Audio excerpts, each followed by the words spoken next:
শয়তান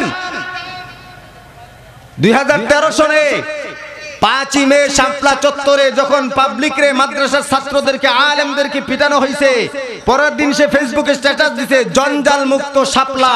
তার মানে হলো শয়তান খাঁটি দালাল এবং আলেম বিদ্বেষী। কথা কোন ঠিক না? বাংলার জমিনে ওই জালেমদের আর দালালদের কোন উপদেষ্টার পদে আমরা দেখতে চাই না মিয়া। কথা কোন ঠিক না? শাহবাগের কোন দালাল উপদেষ্টার পদে থাকতে পারে না। সমন্বয়ক যারা আছেন যথাযথ সম্মান দিয়ে বলছি, বাংলাদেশে মেধাবীদের অভাব নেই, বাংলাদেশে বুদ্ধিজীবীর অভাব নেই। কোন দালাল টালাল আর সিনেমা করার নাট্যকারকে উপদেষ্টা পরিষদে রাখলে আপনাদেরও পরিণতি ভালো হবে না। প্রশংসা করবি কার জন্য, কেমনে করবি তা আমি শিখাইলাম। শিখায় ক্ষান্ত করি নাই। দৈনিক 5 বার নামাজ পড়ার জন্য যতগুলো রাকাত আছে, প্রতিটা রাকাতের মধ্যে সূরা ফাতিহা পড়াটা ওয়াজিব। কথা কোন ঠিক না? সূরা ফাতিহা পড়া বাধ্যতামূলক। এজন্য আল্লাহ পাক জোর করে আপনার থেকে প্রশংসা শুনতে চায় না। আল্লাহ বললেন তোরা আমার গোলামি করবি, নামাজ পড়বি। নামাজ যদি পড়তে যাও তাহলে নামাজ পড়তে গেলে আমি আল্লাহর গুণগান গাওয়া হয়ে যায়। ঠিক কি না? আলহামদুলিল্লাহি রাব্বিল আলামিন। তা বাচ্চা থেকে বৃদ্ধ পর্যন্ত শুদ্ধ হোক অশুদ্ধ হোক মুখস্থ আছে না নাই? কথা কন না কা? আছে না নাই? আল্লাহ বলেন ইনসানের দল প্রশংসা ওই আল্লাহর জন্য করবি। প্রশংসার যত জাত, প্রশংসার যত প্রকার আছে, সকল প্রকার প্রশংসা ওই আল্লাহর জন্য। লিল্লাহি রাব্বিল আলামিন, যিনি কুল কায়নাত তামাম জগতের রব, ওই রবের জন্যই তোদের সকল প্রশংসা হওয়া দরকার। আরে কায়ত আল্লাহ বলেন ওয়াকালুল হামদুলিল্লাহিল্লাযী আযহাবা আন্নাল হাযান ইন্না রাব্বানা লাগাফুরুন শাকুর। আল্লাহ বলেন মুমিন তো তারাই যারা এইভাবে আমি আল্লাহর প্রশংসা আদায় করে। আলহামদুলিল্লাহিল্লাযী, সকল প্রশংসা আল্লাহর জন্য। আল্লাযী আযহাবা আন্নাল হাযান, যিনি আমাদের দুঃখ কষ্ট বেদনা যাতনা পেরেশানি সব দূর করে দেন। সুবহানাল্লাহ বলতেন না? আমাদের দুঃখ কষ্ট দূর করে দেন কে? জোরে আওয়াজ দিয়ে বলতে হবে কে? আপনার আমার পয়গম্বর হাবিবে কিবরিয়া মুহাম্মদুর রাসূলুল্লাহ সাল্লাল্লাহু আলাইহি ওয়াসাল্লাম মায়ের গর্ভ থেকে জন্ম নেওয়ার পর দুধ বেশি দিন মায়ের পান করতে পারে নাই। হালিমাতুস সাদিয়া দুধ পান করে আমার নবী বড় হয়েছেন। ঘটনা আপনারা সবাই জানেন, আমি শুধু এটুকু বলতেছি, একটু খেয়াল করে শুনবেন। সিরাত ইবনে হিশামের মধ্যে আছে, হালিমাতুস সাদিয়া বর্ণনা দেন, মুহাম্মদ যখন কথা বলা শুরু করবে, যখন কথা বলার মতো তার সময় হয়ে গেল, বাচ্চারা যখন কথা বলতে শিখে তখন দেখবেন ঠোঁট বিড়বিড় করে বেশি, বারবার মুখ নাড়াইতে চায়। কথা কোন ঠিক না ঠিক? মা বাবা বুঝতে পারে যে সন্তান কথা বলার সময় হয়ে গেছে। মা বাবা সন্তানদের শিখায় বাবা আব্বা আম্মা, কাকার কোলে গেলে কাকা শিখায়, বাবার কোলে গেলে বাবা শিখায়। এই যে সময় হওয়ার পর হালিমাতুস সাদিয়া বর্ণনা দেন, উম্মতের দল আল্লাহর নবী যখন প্রথম কথা বলা শুরু করছেন 3টা কথা বলছেন। কয়টা? জোরে বলেন। কিছু আজ মুখস্থ করেন। আপনার আমার নবী রাসূল আরবি হাবিবে কিবরিয়া মুহাম্মদুর রাসূলুল্লাহ সাল্লাল্লাহু আলাইহি ওয়াসাল্লাম জমিনের মধ্যে যখন কথা বলা শুরু করছেন 3টা কথা বলছেন। প্রথম কথা 3টা। আপনার আমার সন্তান তো প্রথম কথা বলা শুরু করে হয়তো বাবা নয়তো মা নয়তো দাদা নয়তো দাদি। কথা কন না কে? কিন্তু রাহমাতুল লিল আলামিন সাইয়্যিদুল মুরসালিন বাপ দাদার কথা কারো কথা বলে নাই নিজে। শুরুতেই বললেন আলহামদুলিল্লাহ। কি বলছেন? প্রথম কথা হলো আল্লাহু আকবার কাবীরা। প্রথম জবান দিয়ে আল্লাহর রাসূল যে কথা বলা শুরু করছেন, প্রথম কথা বললেন আল্লাহু আকবারু কাবীরা। বিগত সরকারের আমলে লম্বা টাইম চলে গেছে, মাহফিলের মধ্যে নারায়ে তাকবীরের আওয়াজ দিতেও বাধা আসছিল। কথা কন না কে আসছিল কিনা? এই তাকবীর তাকবীর চলবে না এমন কিছু পান্ডা গুন্ডা মাস্তান ছিল কি ছিল না? কথা কন ঠিক না ভাই? ঠিক। আমি বলতে চাই না ফরমানের দল রাজনীতির জন্য, দলের জন্য খাইতে গিয়া, দেশটার লুটপাট করতে গিয়া, চামচামি করতে করতে এটাই ভুলে গেছো যে তুমি মুসলমান। কথা কন ঠিক না? তোমার আমার রাসূল মুহাম্মদুর রাসূলুল্লাহ সাল্লাল্লাহু আলাইহি ওয়াসাল্লাম জমিনের মধ্যে যখন প্রথম কথা বলা শুরু করছেন, তার প্রথম কথাই হলো আল্লাহু আকবারু কাবীরা। আপনারাও বলেন, বলেন, আওয়াজ দেন, আল্লাহু আকবারু কাবীরা। রাসূল বুঝাইতে চাইলেন আমার আল্লাহ সব থেকে বড় এবং মহান। একজন গোলামের জন্য মনিবের বড়ত্বটা প্রকাশ করা তো এটা দায়িত্ব। কথা কন না কে? রাসূলের আল্লাহ তো আরেকজন না, আমাদের আল্লাহ যিনি, রাসূলেরও আল্লাহ তিনি। কথা কন ঠিক না? হালিমাতুস সাদিয়া নিজেই বর্ণনা দেন, আমি গভীর নজরে মুহাম্মাদের জবানের দিকে তাকায় রইলাম, কিন্তু কি আজব, প্রথম কথা বলল আল্লাহু আকবারু কাবীরা, অথচ মুসলমানের দল 24 ঘন্টার ভিতরে একবারও আল্লাহর নাম নেয় না এমন মুসলমান বাংলার জমিন আছে না নাই? জোরে বলেন আছে না নাই? মসজিদের দ্বারে কাছে যায় না, জুমার দিনও নামাজে যায় না, ঘরের মধ্যে তো নামাজ হয় না, পড়েই না। আল্লাহর নাম জবান দিয়ে উচ্চারণ করার মতো তার সময় হয় না, কানের মধ্যে হেডফোন লাগায় মাতালের মতো রাস্তায় ঘুরে। কথা কন ঠিক কি না? এ ভাই, নিজের মুসলমান পরিচয় দাও, আল্লাহর পরিচয় নিলা না। কে তোমাকে হাসরের ময়দানে কোন ওসিলা দেইকা মাফ করবে? কে তোমাকে জামিন হবে? আল্লাহ যদি দয়া না করে কেউ তোমার সুপারিশ কইরা জান্নাতে নিতে পারবে না।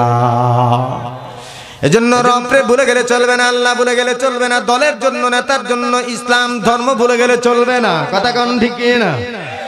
দল করো কিন্তু আল্লাহ রাসূল ঠিক রাখো, ইসলাম ধর্ম ঠিক রাখো, নামাজ রোজা দিনদারি সব ঠিক রাখার পর তারপর রাজনীতি করো। এমন দলের রাজনীতি কইরো না যেই দলের রাজনীতি করতে গেলে আল্লাহ ছাড়তে হয়, যেই দলের রাজনীতি করতে গেলে রাসূলকে ছাড়তে হয়, যেই দলের রাজনীতি করলে নামাজ ছাড়তে হয়, যেই দলের রাজনীতি করলে উলামায়ে কেরাম থেকে আলাদা যেতে হয়, এমন রাজনীতি কইরো না। ঠিক না? রাসূল আমার প্রথম কথা বললেন আল্লাহু আকবার কাবীরা। মন থাকবে নাকি আপনাদের? কেউ জিজ্ঞেস করলে বলতে পারবেন? যদি জিগায় মুহাম্মদুর রাসূলুল্লাহর প্রথম কথা কি ছিল বলতে পারবেন? কি কথা বলেন? হ্যাঁ, আল্লাহু আকবার কাবীরা। হযরত হালিমাতুস সাদিয়া বলেন আল্লাহু আকবার কাবীরা বলার পর মুহাম্মদ দ্বিতীয় কালেমা উচ্চারণ করলো, ওয়ালহামদুলিল্লাহি হামদান কাসীরা। সুবহানাল্লাহ বলেন। আপনার আমার নবী কালেমা পড়লেন, দ্বিতীয় কালেমা আলহামদুলিল্লাহি হামদান কাসীরা। সমস্ত প্রশংসা ওই আল্লাহর জন্য, অগণিত অসংখ্য প্রশংসা। আল্লাহর বরত্বতা গাইলেন, তারপর আল্লাহর প্রশংসা করলেন। কিন্তু আপনার আমার জবান, যে জবান দিয়া হাজারো মিথ্যা কথা বের হয়, যে জবান দিয়া হাজারো গালি বের হয়, যে জবান দিয়া হাজারো গীবত পরনিন্দা বের হয়, কথা কন না কে? এই জবান আল্লাহ দিয়েছিলেন আল্লাহর গুণগান গাওয়ার জন্য, কোরআন তেলাওয়াত করার জন্য, জিকির আজকার করার জন্য। ভুলে আল্লাহর জিকির না কইরা, কোরআন তেলাওয়াত না কইরা জবান দিয়া গীবত, শাকায়ত, গালিগালাজ ছাড়া কিছুই বের হয় না। ওরে মুমিন, তুমি কি জবাব দিবা? দেখো না তোমার চতুর্পাশে কত মুসলমান সুস্থ সবল দোকানিয়া রাস্তা দিয়া হাঁটে, হঠাৎ কইরা মাথা চক্কর খাইয়া বেহুশ হয়ে জমিনের মধ্যে পড়ে যায়, জবানটা বাঁকা হয়ে যায়, আর কথা বলার মতো ভাষা পায় না, বাচ্চা মানুষের মতো মুখ দিয়ে লালা পড়ে, কথা কোন ঠিকই না। সুতরাং জবানের কন্ট্রোলের পাওয়ার আল্লাহর হাতে। জবান ব্যবহার করার আগে 10 বার চিন্তা করো, যে কথা বলছো সেটা ঠিক কিনা, যে কথা বলছো সেটা সঠিক না বেঠিক। ভুলে যেও না, আল্লাহ কিন্তু হর হামেশাই নজরদারি করে, ঠিক কিনা? তো রাসূল দ্বিতীয় কালেমা কি পড়ছেন? আলহামদুলিল্লাহি হামদান, জোরে বলেন আলহামদুলিল্লাহি হামদান কাসীরা। হযরত হালিমাতুস সাদিয়া বলেন মুহাম্মদ 3 নাম্বার কালেমা পড়লো, ওয়া সুবহানাল্লাহি বুকরাতাও ওয়া আসীলা। সুবহানাল্লাহ, ওয়া সুবহানাল্লাহি বুকরাতাও ওয়া আসীলা। আল্লাহ তাআলা পুত পবিত্র, সকাল বিকাল তার তাসবিহ গাই, তার গুণগান গাই, তার পুত পবিত্রতা বর্ণনা করি। আপনার নামাজের মধ্যেও তাসবিহ হবেন সুবহানা রাব্বিয়াল আযীম, সুবহানা রাব্বিয়াল আ'লা, তাসবিহ হবেন। এর অর্থ হয়তো অনেকেই জানেন না। মহান আমার রব, আমার মহান রব পুত পবিত্র, সুবহানা রাব্বিয়াল আযীম, আমার রব এত মহান এবং পুত পবিত্র। এই যে এত সুন্দর সুন্দর কালেমা তাসবিহ তাহলিল আল্লাহ পাক রাসূলকে দিয়া শিখাইছেন, নামাজের ভিতরে সব দিয়া দিয়েছেন। যে বান্দা নামাজ পড়ে তার তরফ থেকে আল্লাহর জিকির আজকার এবং গুণগান এমনি আদায় হয়ে যায়। এই ছিল আপনার আমার নবী মুহাম্মদুর রাসূলুল্লাহর প্রথম কালেমা। জিন্দেগিতে প্রথম কালেমা পড়ছেন। হযরত হালিমাতুস সাদিয়া বর্ণনা দেন, সাজদায় পড়ে গেছেন, সুবহানাল্লাহ বলেন। এজন্য বললাম গুণগান গাইবেন, প্রশংসা করবেন, তো কার করবেন? জোরে বলেন কার? দেখেন না, যাদের সামসামি করছেন, দালালি করছেন, ওই সামসাও নাই আর দালালও নাই, সব কিন্তু পালাইছে, কথা কোন না কে? কারণ আল্লাহ তাআলা পরীক্ষা করেন ইজ্জত দিয়া, সম্মান দিয়া, দৌলত দিয়া, সম্পদ দিয়া আল্লাহ পরীক্ষা করেন। যদি সম্মানের চেয়ার পাওয়ার পর বান্দা যদি এটারে পরীক্ষা মনে কইরা ভালোভাবে ব্যবহার করে, হযরত উমরের মতো, হযরতে আবু বকরের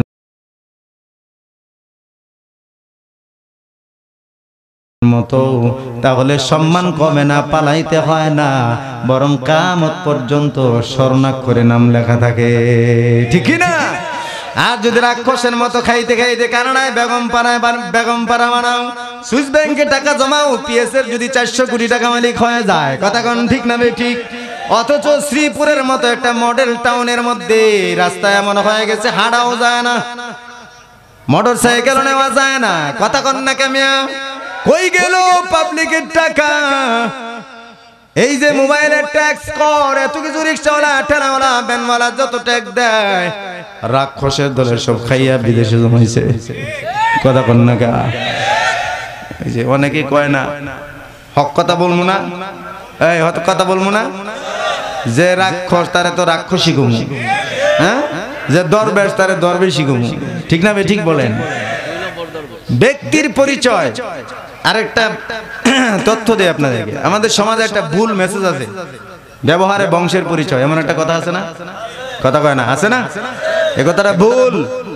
ব্যবহারে বংশের পরিচয় হয় না, ব্যবহারে ব্যক্তির পরিচয় হয়, কথা কন না কেন? বাপ চরম খারাপ, মদখুর, নেশাখুর, গাঁজাখুর, কিন্তু ছেলে আলেম হয়ে গেছে। এখন ছেলের ব্যবহারে কি বাবাকেও আপনি সার্টিফিকেট দিয়ে দিবেন যে বাবা অনেক ভালো দরবেশ? কথা কন। সুতরাং এটা ভুল। ব্যবহারে ব্যক্তির পরিচয় পাওয়া যায়, বংশের পরিচয় পাওয়া যায় না, মিয়া, ঠিক না? এখন আমার উপদেশটা বানাইছে এক নাট্যকার, চিত্রকার এবং শাহবাগী দালাল, কথা কন না কেন? এই শয়তান 2013 সনে 5ই মে শাপলা চত্বরে যখন পাবলিকরে মাদ্রাসার ছাত্রদেরকে আলেমদেরকে পিটানো হয়েছে, পরের দিন সে ফেসবুকে স্ট্যাটাস দিছে জঞ্জাল মুক্ত শাপলা। তার মানে হলো শয়তান, খাঁটি দালাল এবং আলেম বিদ্বেষী। কথা কোন ঠিক না? বাংলার জমিনে ওই জালেমদের আর দালালদের কোন উপদেষ্টার পদে আমরা দেখতে চাই না মিয়া। কথা কোন ঠিক না? শাহবাগের কোন দালাল উপদেষ্টার পদে থাকতে পারে না। সমন্বয়ক যারা আছেন যথাযথ সম্মান দিয়ে বলছি, বাংলাদেশে মেধাবীদের অভাব নেই, বাংলাদেশে বুদ্ধিজীবীর অভাব নেই। কোন দালাল টালাল আর সিনেমা করার নাট্যকারকে উপদেষ্টা পরিষদে রাখলে আপনাদেরও পরিণতি ভালো হবে না। আমাদের এই স্টুডেন্ট পাওয়ার, যে সমস্ত ছেলেরা স্কুল কলেজে বই খাতা ছাড়া কিছু বুঝতো না, এদেরকে আল্লাহ পাক এমন ভাবে জাগ্রত করিয়ে দিয়েছেন যেটা আমরা বাবা দাদারা পাই নাই। কথা বলেন না কেন? যারা কোন দলে পায় নাই, বয়স্ক বৃদ্ধ বাবারা চাচারা কেউ পায় নাই, বাচ্চারা স্কুলের কলেজের লেখাপড়া বাদ দিয়া এমন ভাবে জাগ্রত হয়েছে যে তাদেরকে আল্লাহ পাক এমন সুপ্রিম পাওয়ার দিয়েছে যে লেজ গুটাইতে 45 মিনিটে সময় পায় নাই না। কথা কোন ঠিক না? তো স্টুডেন্ট পাওয়ার বড় পাওয়ার। আমি আপনাদেরকে বলতে চাই, কোন নাট্যকার আগের সংসদেও নর্তকী গান গাইছে, গাইছে না? আগের সংসদে নর্তকী গান গাইছে। পবিত্র সংসদে যেখানে কোরআনের কথা হবে, জনগণের ভাগ্যের কথা হবে, সেখানে নর্তকী ব্যবসা দিয়া নাচ গান করে সংসদকে অপবিত্র করাইছো। তোমাদের কপালে জুলুম আসবে না তো কি আসবে না? ঠিক কিনা বলো? সুতরাং বাংলাদেশে বহু বুদ্ধিজীবী আছে, ভালো মানুষ আছে, ভালো মেধাবী আছে, তাদেরকে উপদেষ্টা পরিষদে নেন। এই নাট্যকার টাট্যকার শাহবাগী দালাল আলেম বিদ্বেষী কোন মানুষকে আমরা উপদেষ্টা পরিষদে দেখতে চাই না, চাই না, চাই না। ঠিক কিনা বলে? সতর্ক করে দিলাম। এখন আর নতুন করে কোনো দালাল দেখার সময় আমাদের নেই। বাংলাদেশকে নতুন ভাবে গড়তে হবে। ঠিক না? ঠিক বলেন। আল্লাহ বলেন লিল্লাহি মুলকুস সামাওয়াতি ওয়াল আরদ, আসমান আর জমিনের রাজত্ব আল্লাহর। আসমান আর জমিনের রাজত্ব কার? লিল্লাহি মুলকুস সামাওয়াতি ওয়াল আরদ।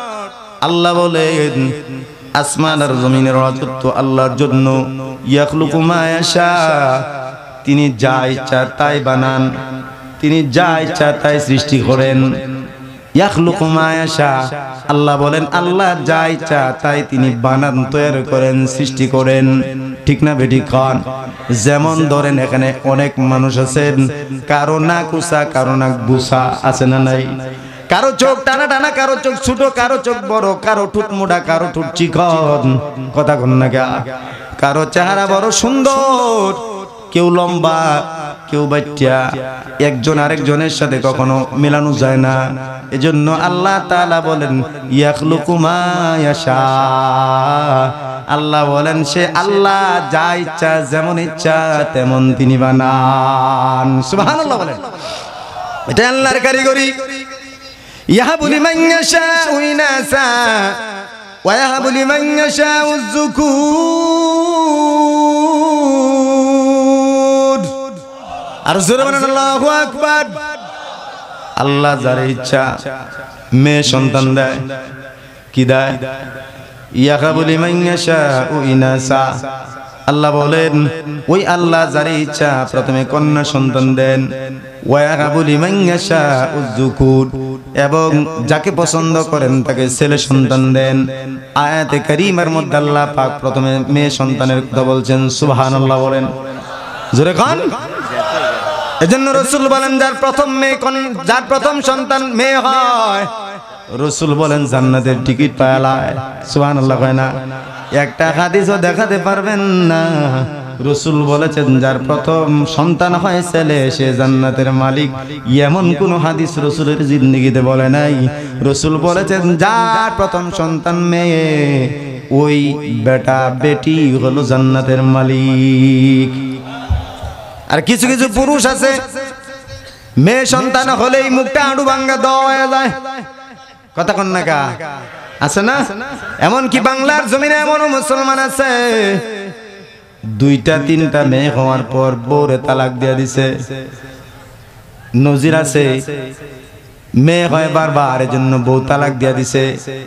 আমি বলি এ পুরুষ, আসলে তুই বোকা না হলে তুই বেশি চালাক। কারণ ছেলে হবে না মেয়ে হবে এটা তো পুরুষের বীর্যের উপর নির্ধারিত হয়, কথা কয় না? সন্তান হয় পুরুষের বীর্যের উপর, তো ছেলে হবে না মেয়ে হবে সেজন্য দায়ী কে? যদি কোনোভাবে দোষারোপ করা যায় তাহলে পুরুষরে দোষারোপ করা লাগবে। তার ওই জিনের মধ্যে পুরুষের জিনই ছিল না, ছেলে সন্তানের জিনই ছিল না। মেয়েরা কোনো অংশে দায়ী নয়, আর এটা তো উপর থেকে নির্ধারিত করেন আল্লাহ, কথা কন ঠিক না? যে সমস্ত বায়রা মেয়ে হলে ইমান খারাপ করে দেয়, ইমান দুর্বল। কারণ আল্লাহ যেমন মেয়েদেরকে পছন্দ করেন তেমন রসুলও মেয়েদেরকে পছন্দ করছেন। রসুলে পাক একদিন মাটির মধ্যে বসে বসে একটা কাঠি দিয়া 4টা রেখা টানছেন। হযরত ইবনে আব্বাস রাদিয়াল্লাহু তাআলা আনহু দেখা মাত্রই প্রশ্ন করলেন, রসুল গো এটা কি করেন? বাচ্চা মানুষের মতো এখানে একা একা বসে বসে কেন এমন আঁকা কি করেন? কিছুই তো বুঝলাম না। 4টা রেখা টানলেন মাটির মধ্যে, তাও কাঠি দিয়া। রসুল বলেন, ইবনে আব্বাস শুনে নাও, আল্লাহ পাক পৃথিবীর মধ্যে 4 জন এমন মহিয়সী মহিলা পাঠাইছেন যাদের একজনের সঙ্গে হাজার হাজার দরবেশে মিলায়ও মর্যাদা হবে না। আল্লাহু আকবার বলেন, আল্লাহু আকবার। রসুল বলেন 4 জন মেয়ে দুনিয়ার জমিনে আল্লাহ পাক এমন ভাবে পাঠাইছেন যাদের একজনের সঙ্গে হাজার হাজার পুরুষও মিলায় মর্যাদা হয় না। যেমন হযরত আসিয়া, যেমন হযরত ফাতেমা, কথা করে না? যেমন হযরত মারিয়াম, যেমন হযরত মা হাওয়া। সুবহানাল্লাহ কইতেন না?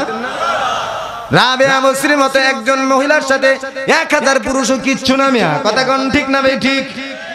ফাতেমার মতো মেয়ে যার কাছে হাজার নয় লাখ নয় কোটি মানুষ মিলিয়াও মা ফাতেমার মতো হতে পারবে না। সুতরাং তোমার মায়ের জাতি হলো নারী জাতি। তোমার যদি মেয়ে হয় তাহলে নাক ছিটকাও কেন? তাহলে তোমার নানা যদি নাক ছিটকাই তো যদি সন্তান না নিত তাহলে তুমি পৃথিবীর জমিন কেমনে দেখতা? ঠিক না? এরপর আল্লাহ বলেন, ওয়াহাবু লিমান ইয়াশাউ যুকুর। এরপর আল্লাহ বলেন, আমি আল্লাহ যারে পছন্দ করি তারে ছেলে সন্তান দেই। একটু বুঝেন, আল্লাহ প্রথম বললেন যারে পছন্দ হয় তারে মেয়ে সন্তান দেই, দ্বিতীয়বার বললেন যারে পছন্দ হয় তারে ছেলে সন্তান দেই। আও ইউযাউযুহুম যুকরানা ওয়া ইনাসা। আল্লাহ তাআলা বলেন, এরপর আমি আল্লাহ যারে পছন্দ করি তারে ছেলে আর মেয়ে দুনো সন্তান দেই। সুবহানাল্লাহ বলেন। তো তুমি হাজার হাজার টাকা খরচ করিয়া হাকিম কবিরাজ তাবিজ কবজ লাগায়া মাজার মাঝে দৌড়ায়া ওই পাড়া মান্নত কইরা তুমি ছেলের মালিক কেমনে হইবা যদি আল্লাহ না দেয়? কথা কন না গা? এই পাড়া মান্নত করে বিভিন্ন মাজারে বড় মুরুক মান্নত করে গলা ভর্তি তাবিজ টানা দেয়, শাহপরানের মাজারে গিয়া সুতা বান্ধা আনে। কথা কন না কেন? শাহজালালের মাজারে মুরুক নিয়ে যায়। শাহজালালের বাবার ক্ষমতা আসেনি সন্তান দিত, হ্যাঁ আসেনি? আল্লাহ বলেন, একচ্ছত্র রাজত্ব আমার, সৃষ্টি রাজত্ব একত্বই আমার। আমি যা চাই তাই বানাই, যেমন চাই তেমন বানাই। আমি আল্লাহ যারে পছন্দ করি মেয়ে সন্তান দেই, যারে পছন্দ করি ছেলে সন্তান দেই, আর যারা আমার বেশি পছন্দ হয় তারে ছেলে আর মেয়ে দুনো সন্তান দেই। সুবহানাল্লাহ। এরপর দেখেন আল্লাহ বলেন, আউযাউযুহুম যুকরানা ওয়া ইনাসা ওয়া ইয়াজআলু মান ইয়াশাউ আকিমা। আল্লাহ তাআলা বলেন, আর আমি আল্লাহ যাকে চাই তারে চির বন্দা বানায় রাখি। বন্দা বুঝেন তো নাকি? বাচ্চা কাচ্চা যার হয় না। গ্রামে ভাষা আছে আটখুরা, আমাদের দেশে কয়, আপনাদের দেশে কি কয়? আটখুরা না? আটখুরা বন্দা মতলব হচ্ছে বন্ধা, মানে কোন ধরনের বাচ্চা হয় না। বিয়ে হয়ে গেছে 16 বছর 20 বছর কিন্তু সন্তান হয় না। 25 বছর 30 বছর হয়ে গেছে কোনো সন্তান হয় না। হি কি বসে আছিল না হাকিম কবিরাজ ডাক্তার দেখাইছে? এই কথা কয় না, দেখাইছে না? তো দেখাইছে, মাজার টাজার গুইরা শেষ, সন্তান হয় না। কেমনে হবে? উপরে বাজেট নাই। কি নাই? এই কথা কন না, কি নাই? বাজেট উপরে নাই। তো শাহজালালের মাজারে খাসি খাওয়া, পাড়া খাওয়া, ওই সমস্ত আরেক পাড়া করে তোর লাভ কি রে? এই কথা কন না কেন? এই হুজুরের তাবিজের টাকা দিয়া পকেট ভরা তোর লাভ কি? কয় হুজুর আমার একটা তাবিজ দেন, ছেলে হইছে আমার কাছে। আমার কাছে যদি এরকম তাবিজ থাকতো যে ছেলে দিতে পারতাম, তাইলে তো বেটা আমার মহল্লাতে একটা মেয়ে হইতো না। এই কথা কন না কেন?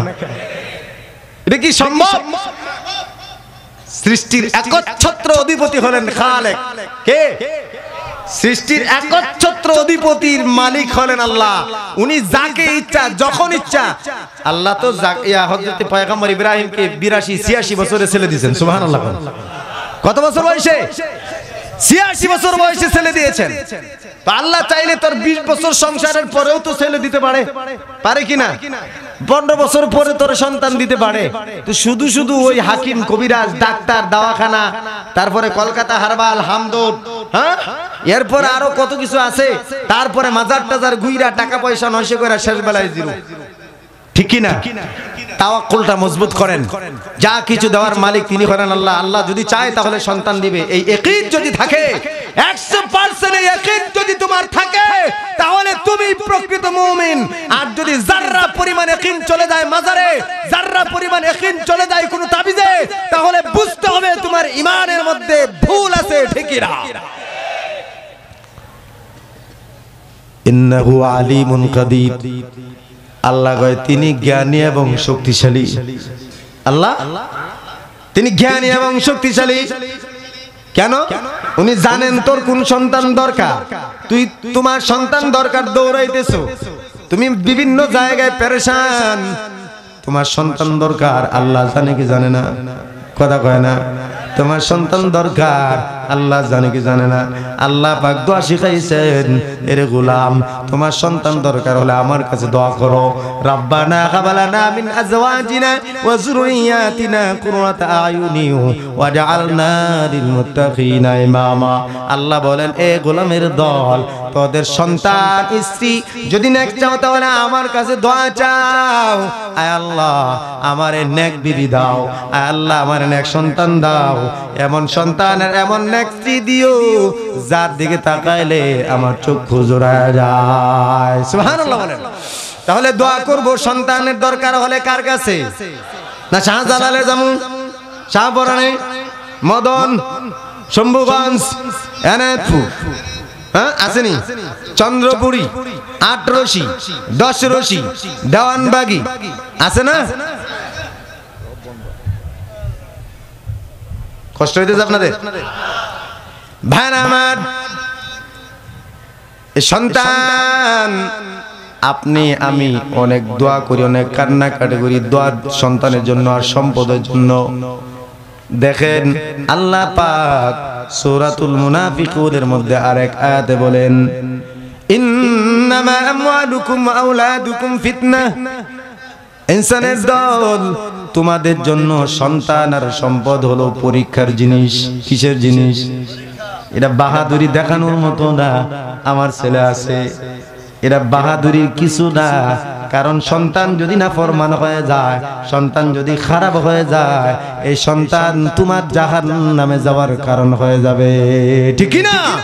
এজন্য আল্লাহ বলেন বেশি খুশি হইস না, এটা কিন্তু তোর জন্য বাহাদুরির কিছু না। আমি আল্লাহ পরীক্ষার জন্য দেই। ইন্নামা আমওয়ালুকুম ওয়া আওলাদুকুম ফিতনা। তোমাদের সন্তান আর সম্পদ আমি আল্লাহ দেই পরীক্ষার জন্য। আবার আল্লাহ তাআলা আবার বলেন, ইয়া আইয়ুহাল্লাযীনা আমানু লা তুলহিকুম আমওয়ালুকুম ওয়ালা আওলাদুকুম আন যিকরিল্লাহ। এরে ঈমানদারের দল, তোমাদের সন্তান আর সম্পদ আমি আল্লাহর জিকির থেকে যেন দূরে সরায় না দেয়। কারণ যার সন্তান বেশি, সন্তানের জন্য অনেক সময় বাহানা দেই কেন আমার ছাইরা দেয়, হুজুর সংসারে বড় অভাব, আপনারা তো দামি পাঞ্জাবি স্যুট মুট গায়ে দিয়ে ভালাই চলেন, হ্যাঁ? আমাদের তো দিনরাত 24 ঘন্টা কামাই করা লাগে, নামাজ পড়ার টাইম পাই না। আমার তো বউ বাচ্চা আছে, বলে না? এই কথা কয় না, বলে না? এই যে এই দোহাই দিয়া আল্লাহর জিকির থেকে যারা সরে যায়, আল্লাহ পাক রব্বুল আলামিন আগেই তাদের জন্য আয়াত নাযিল করে দিয়েছেন, ইয়া আইয়ুহাল্লাযীনা আমানু লা তুলহিকুম আমওয়ালুকুম ওয়ালা আওলাদুকুম আন যিকরিল্লাহ। ঈমানদারের দল, তোমাদের সন্তান আর সম্পদ যেন আমি আল্লাহর জিকির থেকে তোমাদেরকে দূরে সরায় না দেয়। যদি এমন হয় তাহলে কি হবে?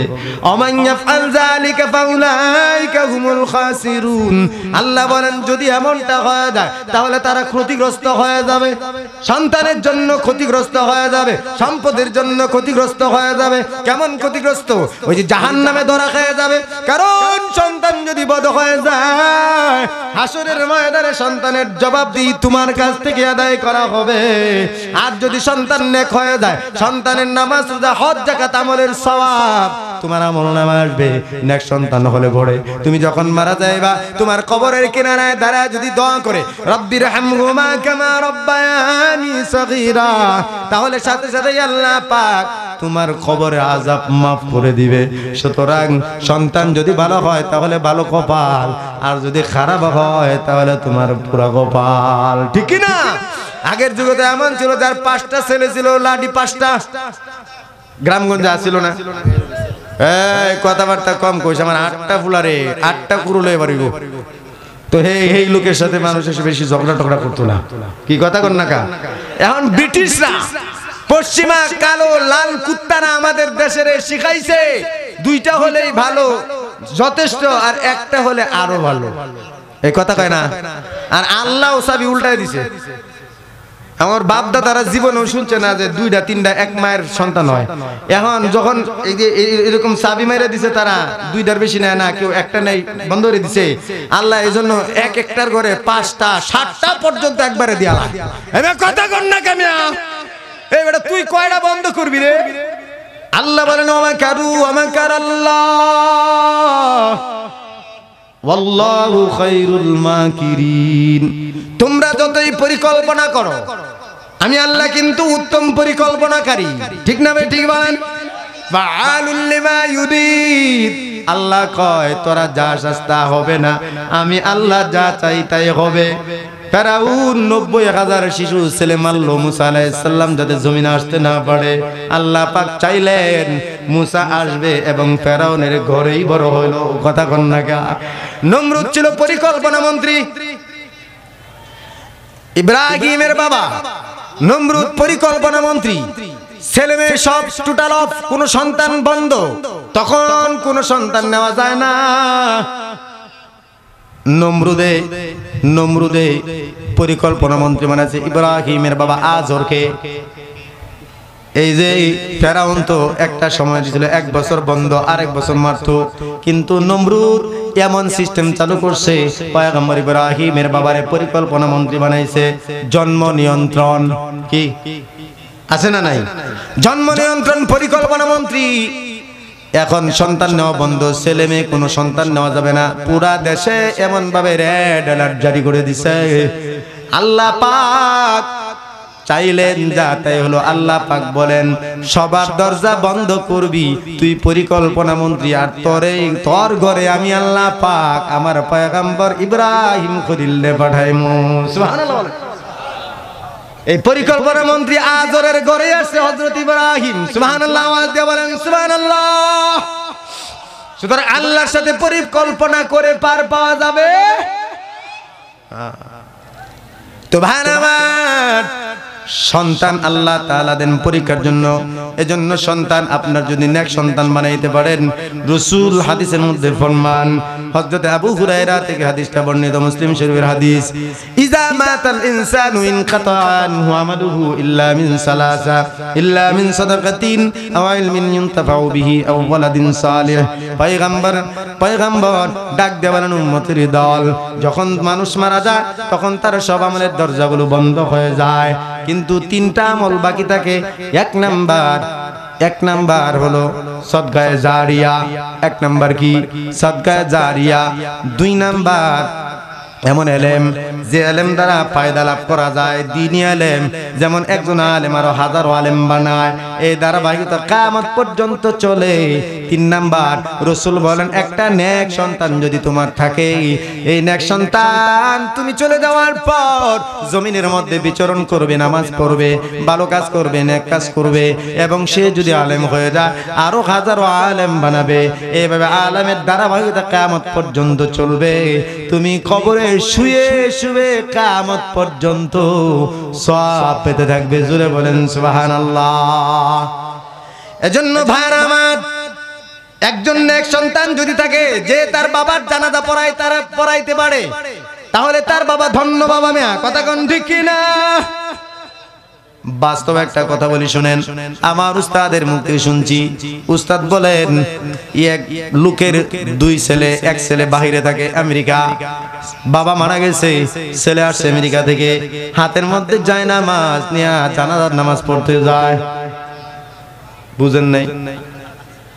হাতের মধ্যে জায়নামাজ, ডান হাতের মধ্যে সিগারেট, বাবার জানাজা পড়তে যায়। মানুষ জিজ্ঞেস করে জায়নামাজ নাও কেন? কয় নামাজ পড়মু। কয় জায়নামাজ তো জানাজার নামাজে লাগে না। ওইটা তো আমার জানি চরি। হ্যাঁ জানে না জানাজার নামাজে জায়নামাজ লাগে, রুকু সেজদা আছে। কয় নাম্বার সন্তান হইছে চিন্তা করে দেন। এক হাতে সিগারেট লইয়া আর এক হাতে জায়নামাজ নিয়া হে যাইতেছে বাবার জানাজা পড়তে। বাবাকে যখন দাফন করা হয় কবরে, অন্য ছেলেরা, অন্য আত্মীয়রা কাঁদে, আর এই আমেরিকান ছেলেটা একটু দূরে দাঁড়ায় দাঁড়ায় সিগারেট টানে, মুখটা মলিন করিয়া সিগারেট টানে। লোকেরা জিজ্ঞেস করে, সবাই কান্নাকাটি করে, তুমি সিগারেট টানো কেন? তোমার কি বাবার জন্য মায়া হয় না? ছেলে জবাব দেয়, বেশি টেনশন দেখেই তো বেশি সিগারেট টানতেছি। আর যদি তোমার সন্তান নামাজি হয়, আলেম হয়, তোমার সন্তান কবরের কিনারায় দাঁড়ায়া সূরা ফাতিহা পড়বে, সূরা ইখলাস পড়বে, তারপর দোয়া করবে, রব্বির হামহুমা কামা রব্বায়ানি সগীরা। তিরমিজির হাদিসের মধ্যে আসছে, রাসূল বলেন সন্তান যদি জুমার দিন পিতা মাতার কবরের কিনারায় দাঁড়ায়া যদি একবার খালি রব্বির হামহুমা কামা রব্বায়ানি সগীরা এই দোয়াটা পড়ে, আর যদি সূরা ফাতিহা সূরা ইখলাস পড়ে ইস্তেগফার দুরূদ শরীফ পড়ে, রাসূল বলেন সাথে সাথে আল্লাহ পাক বাবা মার কবর আযাব কিয়ামত পর্যন্ত মাফ করে দেয়। আর জোরে বলেন সুবহানাল্লাহ। রাসূল এই হাদিসের মধ্যে বলেন সন্তান যদি নেক হয়, মা বাবার জন্য যদি মোনাজাতে কান্দে, আল্লাহ রাসূল বলেন সন্তানের চোখের পানি নাকের আগা আসার আগে আগে আল্লাহ পাক মা বাবার কবর আযাব মাফ করে দেয়। আমাদের সন্তানরা মাশাআল্লাহ কানের মধ্যে হেডফোন আসেনি, এরে গুতা দিলেও হেটার হয় না। এরা সাইডে যা তার বাবা ধাক্কা খাইলো না দাদা খাইলো, লেডিস না জন্ডিস কোনো খবর নাই হেলার, ঠিক না ভাই? ঠিক। হাতের মধ্যে লাগাইছে একটা হকি স্টিক সিগারেট, আর কান তো বন্ধ। যদি বেশি ধাক্কা দেন, ও সরি, কারণ ব্রিটিশরা তো একটা অস্ত্র দিয়ে গেছে, আর কিছু নাও কিছু হইলি সরি। এই কথা বলেন না কেন? সন্তানকে আদব শিখাবেন, ইলম শিখাবেন, তাহলে নেক হবে। আমাদের বাবাদের দায়িত্ব হলো আমাদের সন্তানকে আদব কায়দা শিক্ষা দেওয়া, ইলম পরিমাণ যেটুকু দরকার ততটুকু তাদেরকে শিক্ষা দেওয়া। না হলে প্রথমে ধরা খেতে হবে আমাদের। কাদের? জোরে বলেন কাদের? আপনি দেখবেন যেই পরিবার নামাজি, মা বাবা নামাজি, যেই মা নামাজ পড়ে ঘরের মধ্যে যায় নামাজ বিছা, দেখবেন বাচ্চা 1.5 থেকে 2 বছর কিচ্ছু বুঝে না, মা বাবা মায়ের সাথে কিন্তু উল্টা ডিগবাজি খায়। ও বুঝে না নামাজ কি জিনিস, তাও জানে না। মা নামাজ পড়ে সাজদা দেয়, সেও বুঝে সাজদা দেয়, অথচ কিচ্ছু জানে না। রাসূল বলেন মাসুম শিশু বাচ্চারা যখন মা বাবার দেখা দেখি সাজদা দেয়, দেখা দেখি নামাজ পড়ে, রাসূল বলেন নামাজ হোক আর না হোক, সকল নামাজের কবুল নামাজের সওয়াব মা বাবার আমলনামায় দেওয়া হয়। আর একটু জোরে আওয়াজ দিয়ে বলেন। মক্কার গভর্নর আব্দুর রহমান ইবনে মালিক, বাবা কেমন হওয়া লাগে দেখেন। আমরা তো বাবা হয়েছি মাশাআল্লাহ, এই পর্যন্তই শেষ। বউরে দায়িত্ব দিয়ে দিছি, কেজিত লয়ে যায় সকালে ব্যাগ কান্দে কইরা, আর কিছু না। আলিফ বাতা ফারুক না ফারুক, ঠিক না বে ঠিক বলেন? এখন যদি একটা গ্রাম তল্লাশি দেওয়া হয়, তাহলে 100টা কোরআন শরীফ ভালোভাবে পাওয়া যাবে না যেগুলো তেলাওয়াত করা হয়। 100টা ঘর যদি সকালে ফজরের পরে চেক দেওয়া হয়, 5টা ঘর পাওয়া যাবে না যেখানে সূরা ইয়াসিন তেলাওয়াত হয়। মাগরিবের পরে চেক দিলে পাওয়া যাবে না যেখানে ওয়াকিয়া তেলাওয়াত হয়। তো সেই দেশে গজব আসবে না তো কি আসবে না? কথা কোন ঠিক না? কোরআনটারে বানায় লাইছে তাবিজ আর 40 কি কথা কন না? কোরআন বানাইছি কি লেগা? তাবিজ আর 40 বুঝেন না? বাপ মরছে 40 দিন খতম পড়াইবো, মাদ্রাসা থেকে হুজুর করে আনছে। ভাইরা আমার, আমি যে আলোচনা করতেছিলাম আয়াতের, এটা বিস্তারিত তাফসীর করতে করলে অনেক লম্বা সময় প্রয়োজন। যেহেতু আমার পিছনে আরেকজন ওয়াজ আছে, আমি মুক্তাসার শর্ট করে দিচ্ছি। আব্দুর রহমান ইবনে মালিকের কথা বলছিলাম, মনে আছে আপনাদের? মক্কার গভর্নর। কিসের টাইম বেশি করে ইন্নালিল্লাহ। আজকে তাহলে যে বিষয়টা বোঝাতে চাইছিলাম, সন্তান দেওয়ার মালিক কে? জোরে বলেন কে? ছেলে হোক মেয়ে হোক, কে দেন? ছেলে হলে মাদ্রাসায় দিবেন, মেয়ে হলে মহিলা মাদ্রাসায় দিবেন। রাজি? এই কথা কই না রাজি? মৌলবী কি ঠকছি আমরা? এই কথা কোন ঠকছি মৌলবীয়া? ঠকি নাই তো। তা আপনার ছেলে যদি মৌলবী হয় ঠকবে? হ্যাঁ, এক সময় এই দেশের পাবলিকই বলতো, যারা জেন্টেলম্যান, যারা খারিয়া হোক স্টিক চালায়, বুঝেন নাই? মানে ওয়াল দেখলে এখানে মেশিন গান ছেড়ে দেয়। আসেনি একদল, এরা খালি কইতো মৌলবী বানায় কি করবি ওটা, 1.5 টাকা বেতন, ডাইল ছাড়া আর কিছু হয় না। তা আমাদের সাথে কয়েকদিন যদি ঘুরে, তাইলে জীবনে তওবা করব কান দইরা, জীবনেও স্কুলে পড়াবো না। কারণ যে খাওয়া আল্লাহ মৌলবী করে খাওয়া, কি ঠিক কি না? আর 5 জন এই দক্ষিণ জামির দেয়া, 5 জন মাদ্রাসা পড়ে, 5 জন সরকারি চাকরি করে। আলহামদুলিল্লাহ। এই দেখছেন, এলেম এমন একটা জিনিস, এমন একটা অস্ত্র। এই এলেম যার কলিজায় ঢুকে গেছে, তাকে আল্লাহ পাক একবারে আরশ আজিম পর্যন্ত পৌঁছায় দেয়। সুবহানাল্লাহ বলেন। তাহলে